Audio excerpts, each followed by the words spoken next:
Alright everybody, so I decided to go ahead and create another video just for fun, right off the bat. Guitar.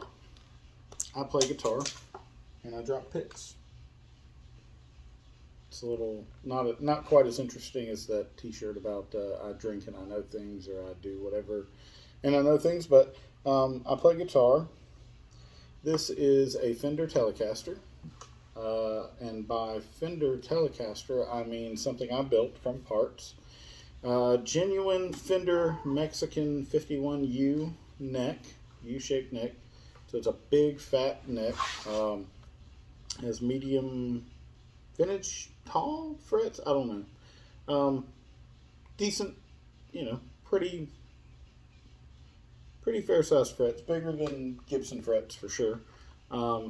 Vintage tuners, very thick, 9.5 inch radius, which if you're going for 50s, that's not strictly, I mean, if you're going for vintage Fender at all, that's not accurate. Fender didn't go to a 9.5 inch radius till like late 70s, early 80s. So anyway, it's a lot more player friendly though. The body though is a Squier Classic Vibe body that I bought. It's brand new, it's from Stratosphere. I don't have a honky horn like that pedal show for name drops, but it's from Stratosphere. If y'all don't know, they buy whole new guitars and part them out, and they make money at that. So that's awesome. But the body had all the hardware and pickups and stuff, but I already had pickups in mind when I started the project of building this, and went with Mojotone Quiet Coil Broadcasters. I don't know how they make them quiet.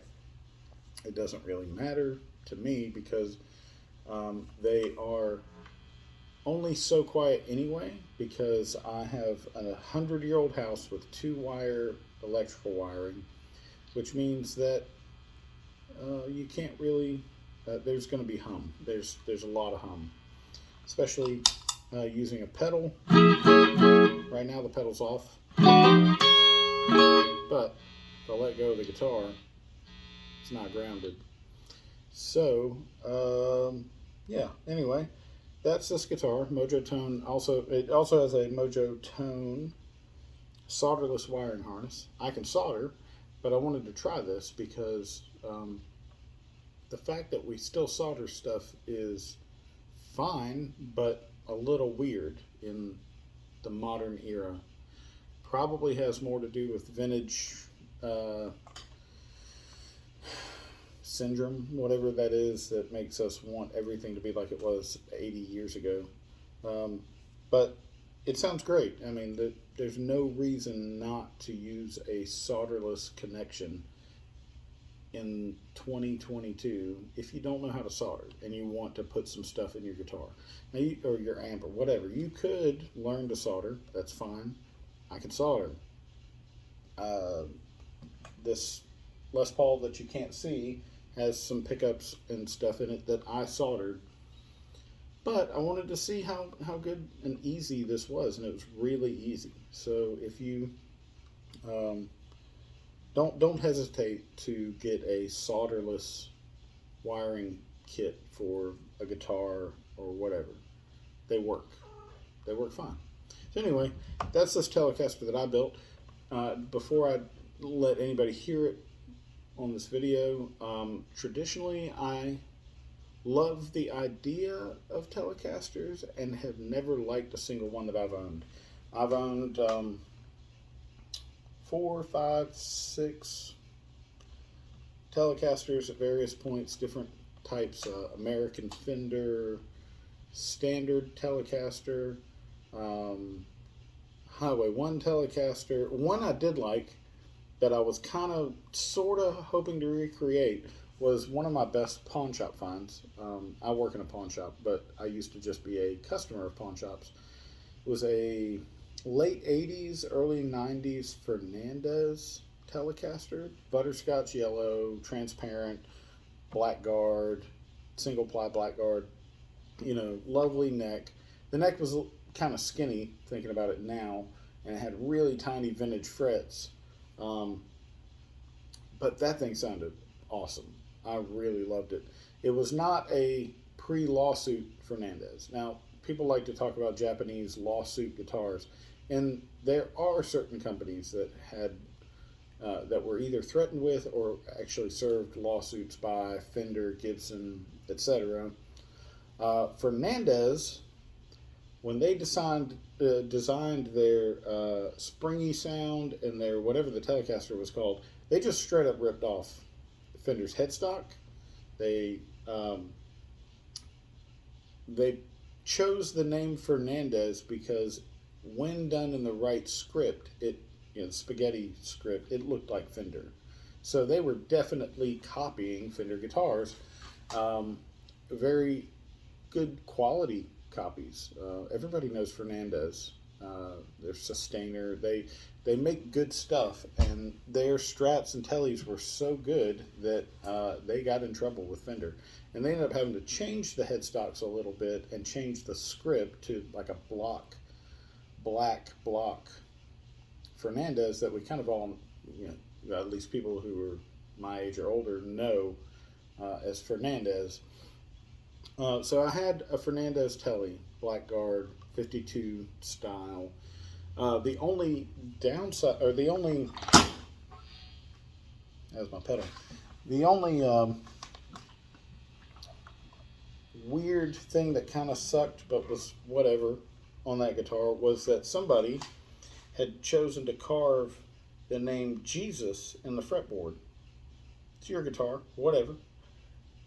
But they had done it crudely with a pocket knife, and they did it upside down. So if you were holding the guitar and looked, you could see Jesus on the fretboard. But if you were looking at it from the front, it looked crazy, like somebody carved, insane runes into their fretboard. It didn't affect the playing. It was pretty smooth, so it played great. It sounded great. And I got it for $50. I mean, I remember I did sell that guitar, and I wouldn't say I flipped it. I think I needed the money. Like, my daughter was a baby and just needed formula or whatever. So I sold it and shipped it to a guy up north, Wisconsin, Michigan, somewhere in there. And, I made a little money on it, not a ton, but made money on it. That was nice, but kind of always missed it. So I've tried Teles in the past a lot to try to get back to that. And this time I decided, well, I'm going to build one from parts. And if I don't like one that I've built from parts I like, it just might not be meant to be. So that's why I built this guitar. Still not 100% on these pickups, but they sound good. So right now it's on the neck pickup.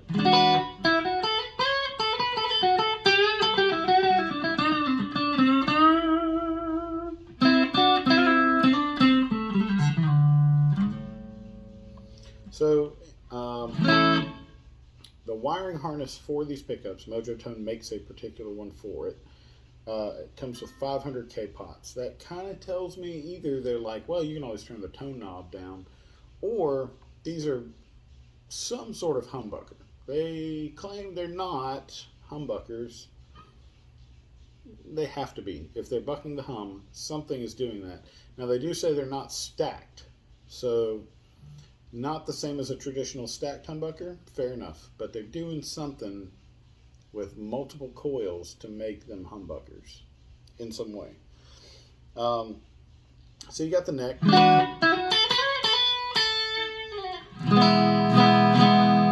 What I'm playing through the amp is a Blackstar Silverline Deluxe. 50 watt. It's a modeling-ish kind of amp that doesn't have particular amp models in it, but allows you to build various aspects of different amps, including your preamp, voice, gain, volume, bass, middle, treble, the infinite shape feature, which is cool. Kind of takes you from brighter, cleaner, theoretically American tone to a darker British tone. I mean, no one would say that a Vox is dark British tone, but that's the theory there. And then you select a response type from, there's no tubes in this amp, but you can pick what type of tube you want the power section to sort of be. Then you have an effects bank of modulation, delay, reverb, 4 different types of each, touch tap, tap touch, a level for the actual effect, and you can change each of those and have them going at the same time. Resonance, presence, master volume. So I have it on clean, warm voice, gain way down, basically going for super clean. So if it was really loud right now, it'd be,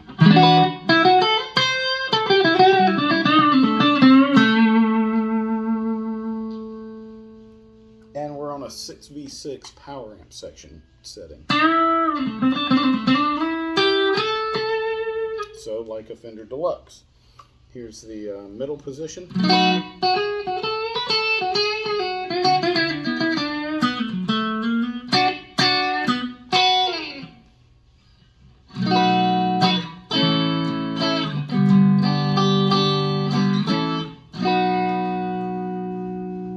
And here's the bridge.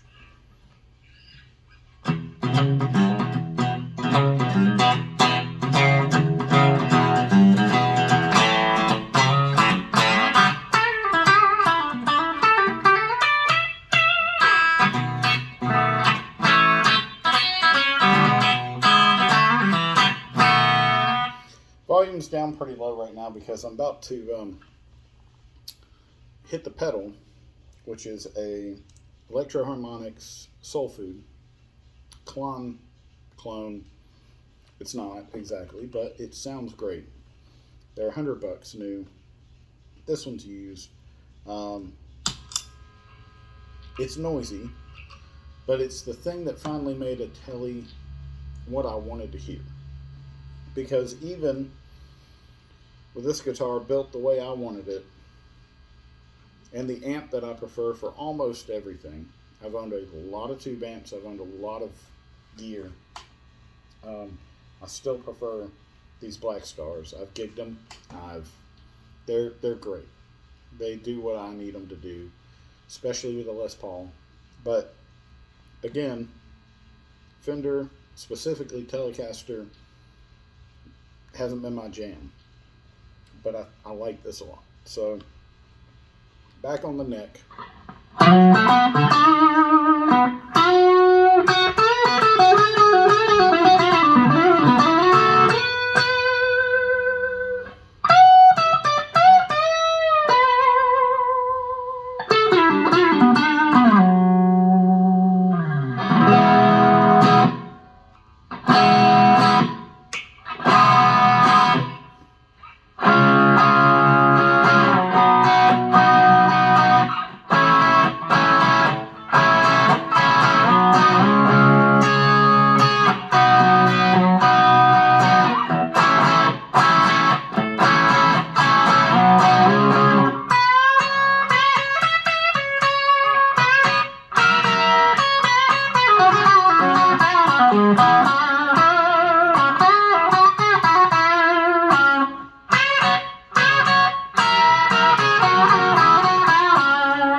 there's that. Hope you like it.